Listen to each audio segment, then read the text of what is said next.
So we'll make a start. Right. So this session is that we just give you a very brief update on Social Work England and what we do, and hopefully all of you will know quite a bit about that. We're going to look at the professional standards and spend most of the session covering the renewal process and how to maintain your registration as a social worker. Focusing on CPD, the CPD requirements, and how you can meet the requirements. Opportunity to ask questions, and we'll just do a very, very brief update from Social Work England. And as I say, stick your question in the chat or shout out, and there will be 5 minutes at the end that we can cover some of those questions as well. So, I've gone a wee bit too quick. I need to slow down. So we are the specialist regulator for social work and the profession. Relatively new, maybe not so new. We're 4 years old now, and we regulate just over 104,000 social workers. This is the highest that it's ever been, which is actually really reassuring, because I think some of the social media and some of the narrative around the sector is that social workers are hemorrhaging out of the profession. That's not what we're seeing in Social Work England. We're actually seeing quite a healthy number on our register and growing. What we don't know is whether all of those social workers on the register are actually practicing social work. So that's some more work that we need to do, but we're certainly not seeing the register decrease in numbers. So what do? We maintain and oversee the social work register.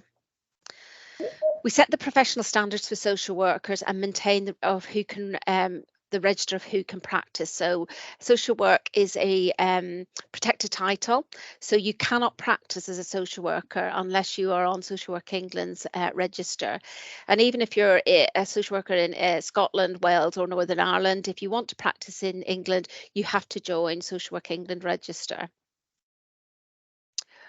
A big part of what we do is that we are responsible for handling concerns raised about social workers' fitness to practice, and that's about public protection and maintaining standards and raising standards. I could spend a lot of time talking about fitness to practice, and it is an area of work that I'm really interested in, but it is quite a big part of the activity of Social Work England, and we're learning a lot more about concerns of social work and how that changes and is changing over time, and what we can do as a regulator to support social workers and employers. But again, that probably is another session. We also set education and training standards for social workers, and we inspect education providers and approve qualifying courses. The HCPC, who preceded Social Work England, they also were involved in education and education standards, but not quite as hands-on. And what we believe in Social Work England very firmly is that to raise standards, you've got to start at the beginning, and no better place to start than with students. So if you get a good student experience, you get a good newly qualified experience in an ASYE role, then you're more likely to stay in the profession and be a better social worker. So education is a real focus for Social Work England. And finally, we approve the AMP and the BIA standards. We own those standards along with the professional standards. They belong to Social Work England, so we've got oversight of them, we've got jurisdiction of them. We don't own the PCF or the KSS or the PQS. They're all frameworks, really useful, but they aren't in Social Work England's jurisdiction to be able to change. So, but the AMP and the BIA are. Okay, this is us, and I'm loving this slide because I'm a day early. Because Matthew, although he introduced himself as Regional Engagement Lead in the Northwest, he's just going to take up Head of Strategic Engagement tomorrow. So I'm jumping the gun a bit, but I couldn't resist. And it is Halloween. So this is us. We're all social workers, and we cover the whole of of England. We've all got specialist backgrounds, and I think we probably are more than the sum of the parts. So we bring quite a lot of experience and diversity to the engagement team, which has been really important for Social Work England to actually reach out to the profession and keep it real, I think, for the regulator. So what you're really here to hear about is registration and renewal, and how to register with Social Work England and what it means to be a registered social worker. So if you go away with nothing else from this session is you've got to do three things every year. And it is every year. The HCPC was every 2 years, but Social Work England have quite purposefully chosen that we register and renew every year to keep that relationship and also to sign up to our professional standards, which is basically our code of conduct and our Hippocratic oath as a profession, and to remind ourselves every year that that is what we need to do to maintain our registration. So to do that, you must record at least 2 different pieces of CPD, including one with peer reflection throughout the year. Second thing you need to do, if I can move us on, is that you have to apply to renew your registration. So between the 1st of September and the 30th of November, you must submit your registration, and that's an online form. We had an issue last year where people felt they had completed that, but they hadn't pressed submit. So you have to receive an RN number, and you will get that when you actually press submit in terms of your online registration. And the final action that you need to do is you need to pay your £90 fee. Generally, people do a direct debit, which is £45 every 6 months. We are not intending to increase that. That couldn't be increased until we have a thorough consultation with the sector, and we've got to prove our worth, really, and we've got to ensure that you are getting value for money. So you have your £90 fee to pay. You can pay it upfront. Some employers do pay your £90 fee, and that's something that obviously we would want to encourage from employers, but not all employers do that. So you must pay your registration fee. So the register, I'm not going to like overemphasize this, but because we've covered it, but we have to maintain the register, and it is part of our register rules and regulations. So it's part of legislation. So we are very much tied into what has been agreed in terms of Social Work England's rules and regulations. And it is your responsibility. It isn't for your employer to chase you up and to continually, have you done your renewal, and push you. It is yours, and it's part of your professional standards that you maintain your registration. So it is very much about personal responsibility, because being a regulated profession does come at a cost, and that is something that I think we need to value and celebrate, rather than sort of think, oh my goodness, why are we having to do this? And you have to be registered with us to use the title of social worker. If you're taken off the register for any reason, that you cannot continue to practice, and employers have different responses to that, depending on who they are, where they are, and what role you're in. But you cannot practice as a social worker until you're back on the register. And if you have to restore yourself onto the register, you've got to pay another £135. And you won't get that back, and then you have to pay your renewal fee as well. So it's just better, easier to do it on time. So CPD, what we're seeing this year in the sector is that a lot less conversation around CPD from social workers and employers. I think people have got it, that they're sort of getting a bit more confident about what's expected, and how to record your CPD. And we're seeing a little bit of an increase from this time last year, that more social workers have completed their CPD at this point of the renewal period, which is really, really great. What we don't know is whether they're submitting any more CPD. The average number of pieces of CPD last year was about 2.6 pieces. Most people submit 2, but some people submit a lot more because they just do. But the requirement is 2 pieces, one with peer reflection.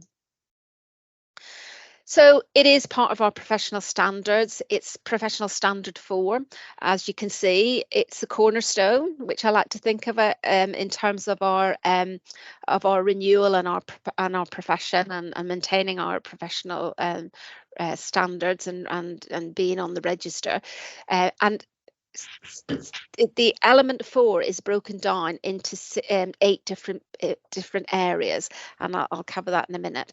Each of the professional standards are broken down into different sort of elements, but professional standard 4 is broken down into 8 parts, and it's that we need you to demonstrate in your CPD. And the reason why we ask you to record CPD is not to renew your registration. It's about to provide reassurance to us as the regulator, but also to the public, that it has improved your practice, and that's the whole purpose of it, that it has improved your practice, or the practice of others. It's you know, it's about the impact it's had rather than the actual act, you know, the process of doing it. Or that it's helped, your CPD has helped to improve the delivery of a service or a social work more generally. So if you're in a strategic position or you're making decisions around sort of operational activity, no matter what role you're in, if you're in commissioning, if you're actually doing something that is helping improve the delivery of social work services, then that's a purposeful piece of CPD. Or your CPD has helped to improve the outcomes for people who receive social work services. Really, really important and fundamental to Social Work England's operation is that everything, where possible, that we produce or do is done with people with lived or learned experience of social work. And we try very much to mirror that of the sector. So that's why we're in social work, is actually to improve outcomes for people who receive our services. So it's trying to shift that mindset of we just do CPD so that we can fill in a box and tick the box and move on. Absolutely not. We want this to actually raise standards and improve us as a profession. And that's why we're trying to sort of encourage people to do it sooner, rather than sort of leave it to the last minute. What we saw last year was that I think it was about 25% of all social workers did their CPD in the last 3 days of the registration period. And the quality of that CPD was very much different to the quality of the CPD that was done earlier in the year by social workers who had planned their CPD and their learning and had been more thoughtful and more present and doing it, we hope, in a way that is actually linking it with improved practice. So whilst you can do it in the last minute, we would absolutely advise you not to. And not just because it puts pressure on you, but actually the quality of the work that you will do will be different, because you're doing it for a different purpose. So you must do it online. We have very few people, if any, last year that did it in any other way. If you've got accessibility needs, you do need to let us know. But we would encourage everybody, well, the requirement is to do it online. One piece must contain a peer reflection, and you can save your work as draft if you want to come back to it later. You can actually submit it and change it after it's been submitted, because the two platforms sit very differently. So your application to renew and your CPD aren't tied together. So if you submit your application and a piece of CPD and you think, actually, I need to change that a little bit, you can go back into your CPD and edit it. So that's just something to remember. And the system will time you out after 60 minutes. So please make sure you save it regularly. I have lost CPD, firmly believing that I would absolutely not lose it, but you get distracted or you start something else. So yes, please save your work. Some people like to put it on a Word document. I think that's duplication and over sort of, I think just remember to press save. Peer reflection. Last year, people were a bit anxious about peer reflection. We don't see so much of that this year. Very interestingly, peers have changed. Last year, we saw very, very few people using their manager as a peer, or their line manager.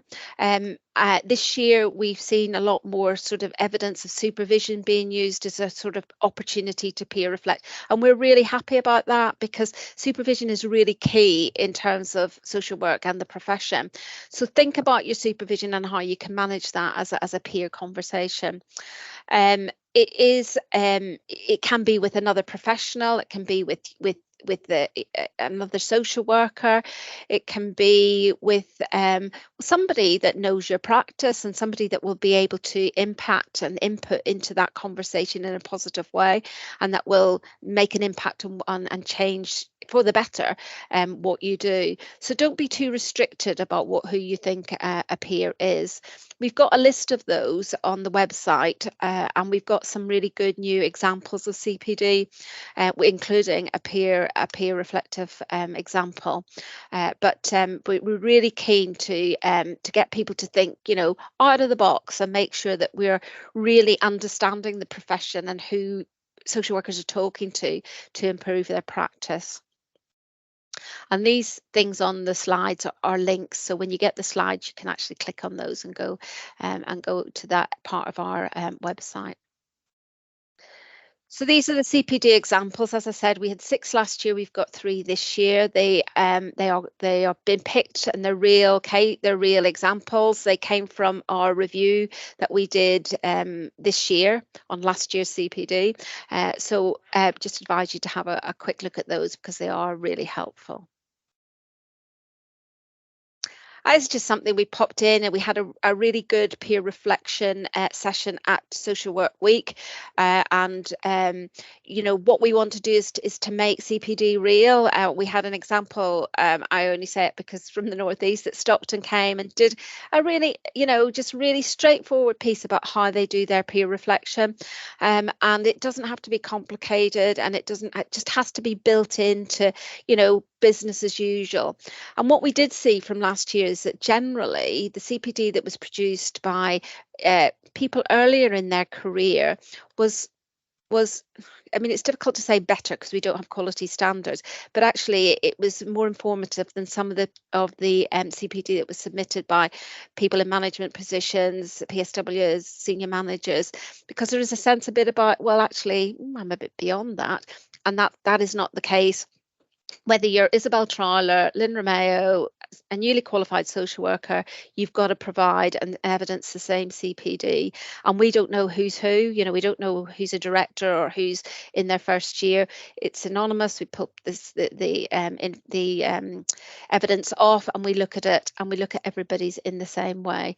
So we are feeling that we are getting to a place in Social Work England where CPD is very much embedded in our expectations, and the sector have, by and large, really responded very well, particularly employers who are now building CPD into properly into sort of giving people space. Although we're not naive, and we absolutely know the pressures that you're all under every day, in terms of resources and activity and priorities. So yeah, we just totally acknowledge that. So this is what we saw last year. Well, it was actually the year before, that most people used a training session for evidence in their CPD. That's shifted, really has shifted. And what we're seeing from last year is, and I need to update this slide, is that the most used sort of piece of evidence is discussing a case and learning from a case. So that has actually shifted over the last year, and we really I think that's brilliant. Although a training course is absolutely fine, I think we all know if you go to a training course, it's not that long until that sort of dissipates out of your head, but actually learning from a case sort of stays with you, and it really does impact on you as a professional. So we're really happy to see some of these changing. Interestingly, when you could look down, on the job experiences there, self-directed learning, supervision was very low, but I said that has increased a lot this year, and we're hoping to see similar trends changing for this year's CPD, and we'll hope perhaps we'll be able to do some sort of summary about how we've seen that changes over the 4 years of asking for CPD. Every year we have a review, so we randomly select 2.5%, which is 2,500 social workers, to have their CPD CPD checked, and this is called CPD review. It's done by external experts, not employees of Social Work England, and they are this year going to be all social workers, and they are going to read the CPD produced by those 2,500 social workers. If you're selected, you don't have to do anything because your CPD is already on the system, and you will, it gets pulled off in January, and then I think I can't remember how long it takes, but you will be told once your CPD has been reviewed whether it meets the requirements or it doesn't. And just to say that it is a very sort of blunt assessment, because we don't have quality standards. We're not looking for quality, we're looking for impact. So we've got to see that the CPD is relevant to the role that you're in. So if you are in a leaving care team, doing a beekeeping course isn't relevant. You know, that it has to be a relevant piece of CPD. And it has to have made an impact on your practice. And the people that fall foul of meeting the requirements are the people that describe the CPD but don't describe what it has meant, how it has impacted on their practice. So that is key. Every time you put something down, you say, is this demonstrating impact? We don't want lots of description, and sometimes less is more. And the CPD examples, when you look at them, they're not lengthy at all, but they go right straight into this is what I learned. This is how I've changed my practice. This is how I'm thinking differently. This is how my language is changing. This is how I see, things from a different perspective. So that is what we're looking for. Right. And some of the recommendations that came from the assessors was that start early, don't leave it to the last minute. It does cause lots of people a lot of anxiety if they leave it to the last minute. It causes problems with our system. I think last year there was a sort of a window where the whole system became really vulnerable. Read the questions carefully. So answer the questions. I'm not going to have time to go into my online account to show you, but sometimes it looks like it's repetitive in the boxes that the questions that it's asking you, but answer the question that is at the top of the box. And don't worry if you repeat yourself or you put it in one box, you think, oh, should it be in the other box? When we print it off, or not print it off, but when we see it electronically, it is all one piece of CPD. So we don't mark the boxes separately. If it's there, we'll see it and we count it. Please specify the role of the peer. We don't want to know their name, and we don't want to know, who they are or any identifying features, because our system is GDPR adverse, so we can't have any personal information. So it's suffice to say, I had a peer discussion or a peer reflection session with my line manager. I had a peer reflection session with my colleague. I had a peer reflection session with Social Work England online opportunity, whatever that it is. And focus on impact. Please, it is that impact that we want to see. And proofread your work. You wouldn't imagine some of the submissions, and I put myself in that because my spelling is not great. We don't mark spelling, but actually it's really important to get the sense of a piece if it's legible and that we can read it and read it easily. So those are just some of the recommendations from the assessors. So things to remember: the deadline is the 30th of November. You need 2 pieces of CPD, and they need to be different. So you can't do one piece of CPD and then use that piece of CPD to have a peer reflection. You have to do another piece of CPD and peer reflect with that. Some people submit 2 pieces of peer reflection. That's fine, but at least one piece has to be peer reflection. Save your work, don't lose it, and don't leave it until the last minute. These are some of the resources. I'm just conscious of time, so I won't go into them in too much detail, but they're all linked, all really useful, all relevant, and can be used as evidence of CPD. Really push our sessions. We've got some peer reflective sessions that are being held between now and the end of November. So if you're struggling, or you want to just have a peer reflection that is facilitated, come to one of ours. I absolutely love them. I've never been to one where I haven't come away thinking, that is amazing. You meet people from all over the country, in different parts of the profession, and it is really quite humbling, and it's exhilarating as well to have those conversations. And finally, before any questions, maybe 1 or 2 minutes for questions, is that you will be getting an email reminder will be going out today. Not everybody will get it, but we will be on a constant sort of process of sending communications. The key thing there is, if you get an email, it is relevant. So if you get an email, don't ignore it. Don't think, oh, I've definitely done it.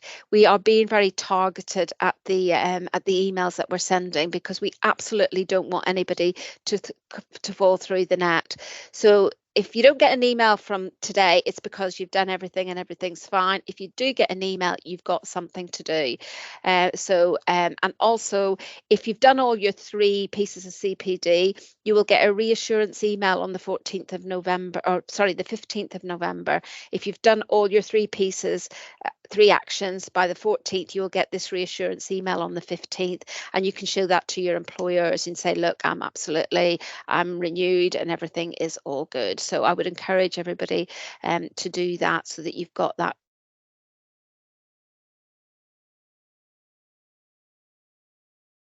Catherine, you've just been put on mute, I think. Oh, well. Maybe that's a sign. It's time to stop talking. So that's really, I mean, we didn't do bad. We got through it.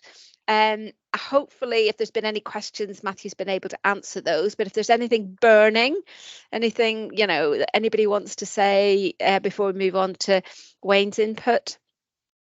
And just to really signpost you to those sessions, the peer reflection sessions, and also we've got a similar session to this if you want to listen to it again. Not that you will, but yes, it's there, and you will have this recording. Terry, you've got your hand up. Yeah, sorry, I can't get the chat to work. Oh, right, okay, no worries.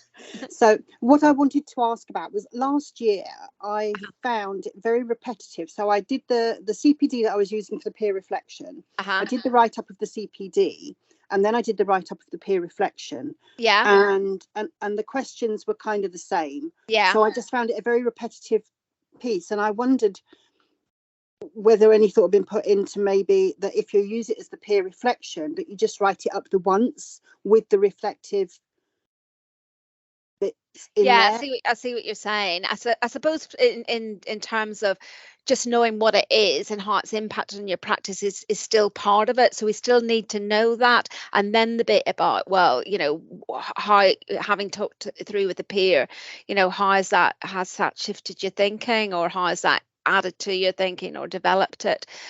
So I mean, it is certainly something that we always looking to improve and to streamline. And I think you're right. There is, I mean, I do my CPD.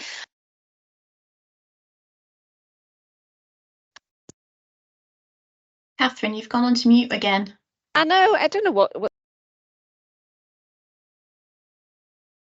somebody's muting me, so I don't know whether that's a bad sign. So yeah, so I agree. You can feel like, but don't feel compelled to repeat yourself, because we will see it if it's in there. You don't have to keep saying it again and again. I know there's a minimum word content requirement, but yeah, we will continue to look at improving and trying to get it as good as we can do. But you're right, Terry, thanks.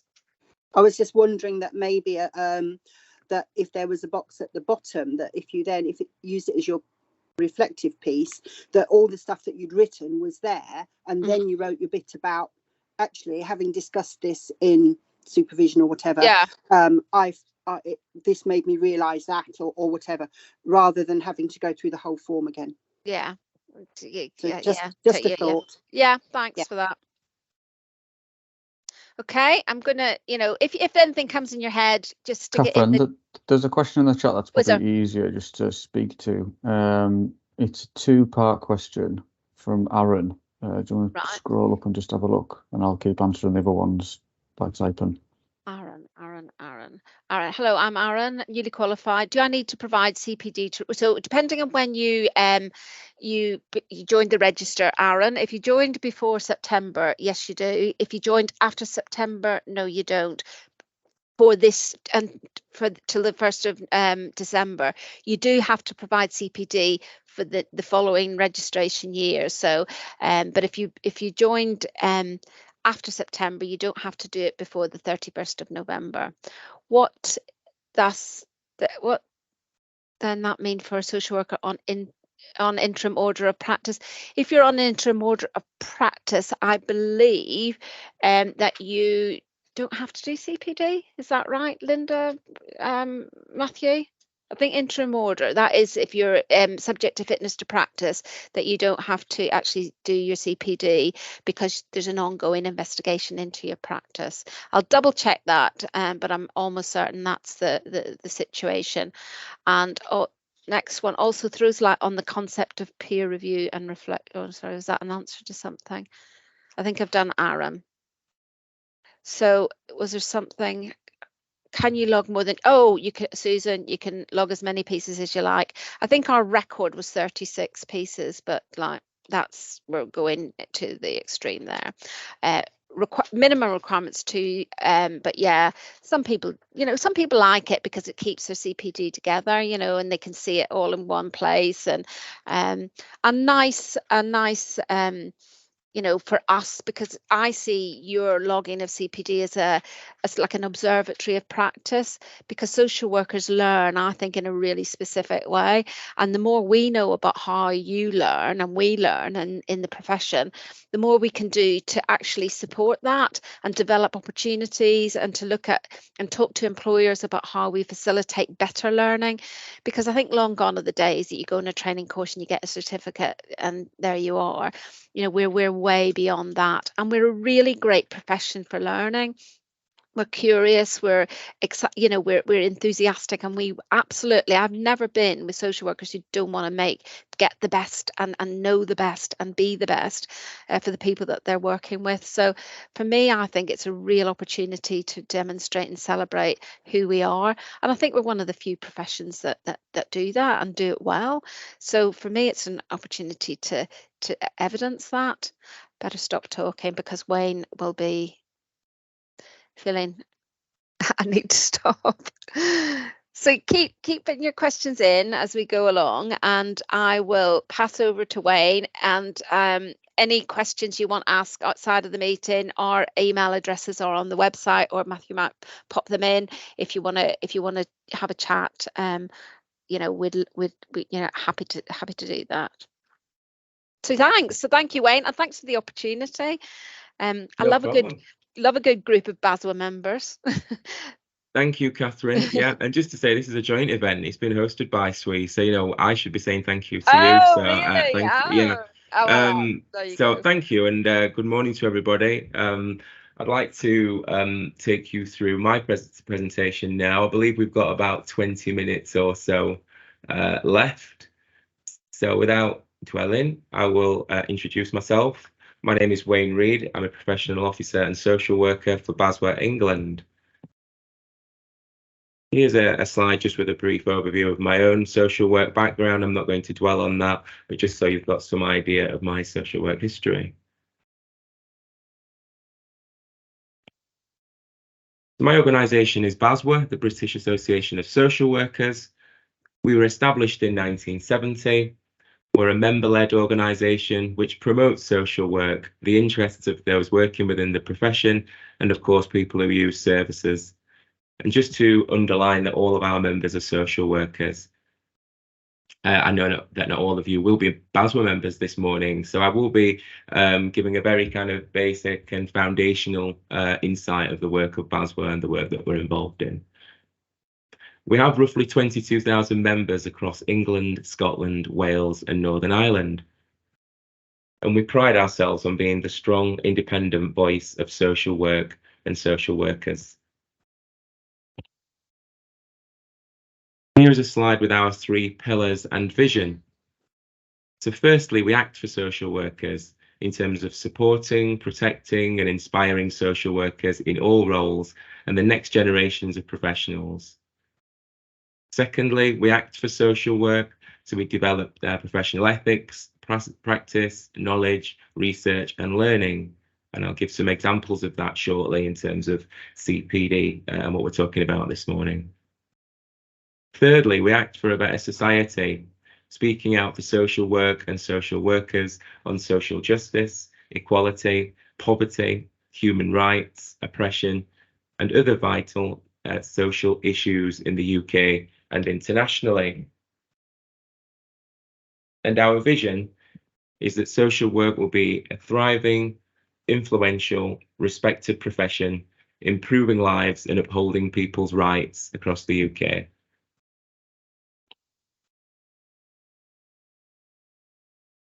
In terms of CPD, continuous professional development, we have a range of different opportunities for members and non-members or prospective members to get involved with BASW. I just want to emphasise at this point, I will be sharing my presentation with the host, so you will get a chance to have your own copy of this presentation.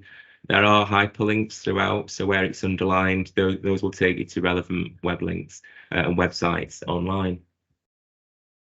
So to begin with, the Code of Ethics for Social Work, I'm sure many of you are very familiar with the BASW Code of Ethics, the Professional Capabilities Framework, or PCF, which we are currently in the process of reviewing. And there are also some other reforms on the social work education landscape that you'll be aware of. Those are two core vital aspects of BASW work in terms of the frameworks that we hold or are the custodians for. We have a range of national thematic groups that focus on children and families, adult social work, mental health, criminal justice, students and newly qualified social workers, and professional development. So those are all national groups that look at those different specialisms in terms of policy, practice and education. There's lots of opportunities for people to undertake CPD, either as part of the sort of routine group work that those, or project work that those groups are involved in. But there are also opportunities in terms of media, writing articles, being involved in all-party parliamentary groups, a real range of CPD opportunities within those groups. We have a real cross-section of established branches across the country. Again, that web link there will underline or highlight some of the branches that we have that range all the way from Newcastle all the way down to London. We have a variety of events, both in person and online. Conferences, we've just had our BASW England conference, which was well attended online, but we had a large number of members attend those sessions. So we're, again, really positive. And some of the recordings for that will be on our YouTube channel quite soon, so do look out for that. And we're also involved in a range of webinars and joint events such as this one. So again, lots and lots of opportunities for CPD, and some of it that will enable busy professionals like yourselves to be able to access those materials sort of on demand or when it's convenient for you to access. So again, making it accessible for all. We have a student ambassador scheme, and that gives members free membership and other benefits.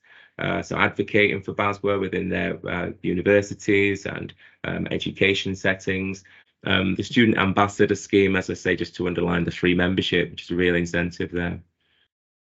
We have a policy and research department that are involved in lots of different policy and research activities with universities and researchers.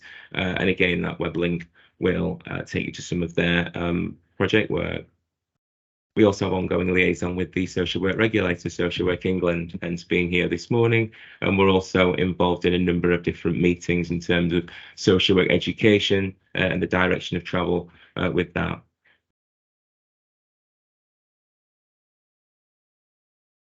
We also have a dedicated training and development department called Prof DE. Again, access to the different opportunities with them is available through that web link. I've talked already about our work, parliamentary work, such as all-party parliamentary groups or APPGs. We have a parliamentary officer who liaises with MPs and civil servants also. Again, those are further opportunities for members to be involved in that type of professional development if they so wish. We're also involved in consultation responses and campaigns and lobbying activities. I've led on the consultation responses from BASW England in terms of some of the consultations with Social Work England, for example, but also the Department for Education, Department of Health and Social Care. Again, those are opportunities for members to be involved in, and they will count towards your continuous professional development. And as professional officers, we can support you in understanding how that can relate to your CPD. We also have a podcast called Let's Talk Social Work Podcast, and hosted by my colleague Andy McClenahan. Some examples of the podcast are available via that web link. Again, there are other opportunities for BASW members to undertake CPD and discuss various topics, from youth justice and criminal justice to children's social work, adult mental health, international social work. There's a real cross-section of podcasts that have already been completed. But again, lots of opportunities for people to be involved if that is of interest to them. We have a magazine called Professional Social Work Magazine, or PSW, which you may have heard of or subscribed to. Again, lots of opportunities for BASW members to undertake CPD in terms of writing articles. Sometimes members will co-produce articles. They may do that in conjunction with their employers or their universities. So another platform for CPD. I have my own newsletter called Wayne's Weekly, which many BASW members and non-members subscribe to. Again, there's access to lots of CPD material in there in the form of announcements and reports, articles and blogs, resources and research, etc. We also raise the profile of social work on various media platforms such as TV, radio, print and online. And you may have seen myself and some of my colleagues and members on TV promoting social work and campaigning for better working conditions. I've already talked about the branches, but just so you've got a visual understanding of where we currently have branches across the country. Again, when you get your copy of this presentation, that web link will take you to more information. And we also have a fancy QR code now that will also take you to that information straight from your mobile phone. I mentioned the PCF earlier also. Again, here's a visual representation of that for you. Just to summarise, there's access to lots of different types of CPD through BASW to suit your specific learning styles. And there's also wide-ranging opportunities for social work activism, CPD, information sharing, peer reflection, peer-to-peer support, and networking, just to name a few. I've also included a resource list here, which has some direct links that will support you with your CPD for the renewals process this year.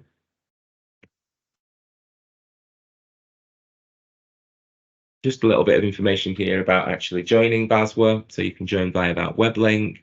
The monthly costs are there, including the cost for Social Workers Union membership.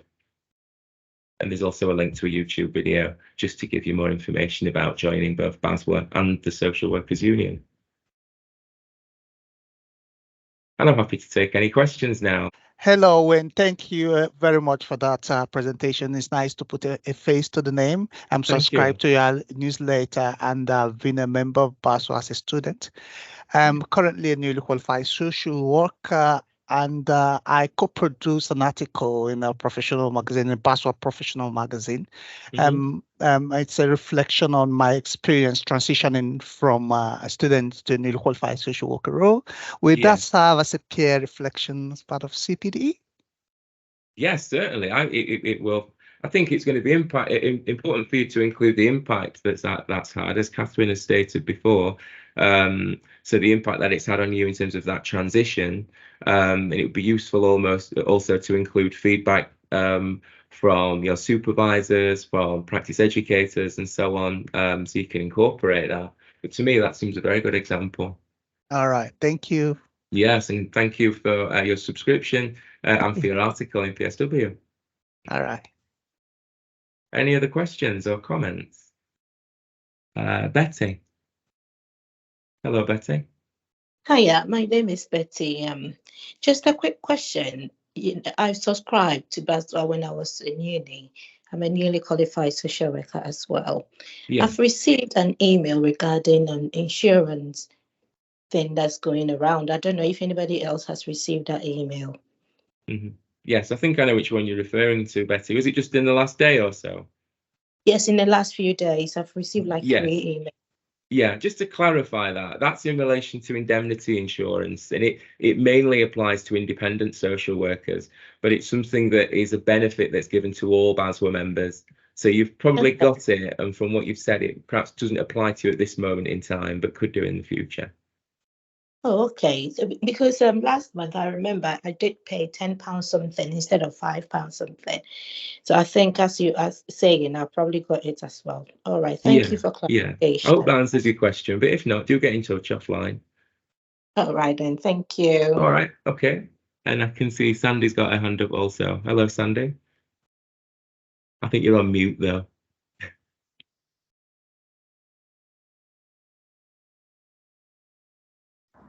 Sorry about that. No problem. That's all right. I had my hand up earlier, but by mistake. But I wanted just to say thank you to you and thank you to BASW. I'm someone who's been a social worker for 50 years. Goodness, that tells you my age. Congratulations, though. Yeah. I retired, or had to retire because of cuts 10, 11 years ago. And I've been working with Goldsmiths University and research and practice ever since. And what I guess I want to use your platform to say is that I've been training and co-facilitating training in supervision and leadership for social workers over that last 10 years. And I cannot tell you how much I feel for the stresses and strains of social work at the moment, but and that have been building over these years, but also how many amazing social workers there are out there.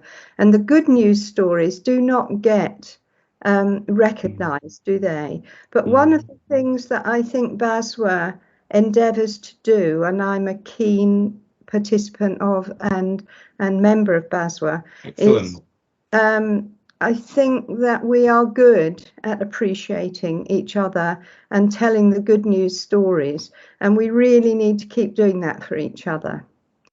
Excellent. So, I'm really glad to hear that, Sandy. Yeah. Thank you for all the work you do. Thank you so much. I'll pass that on to the rest of the organisation as well and the team. Please do. Thanks ever so much. Yeah, and thanks for your hard work.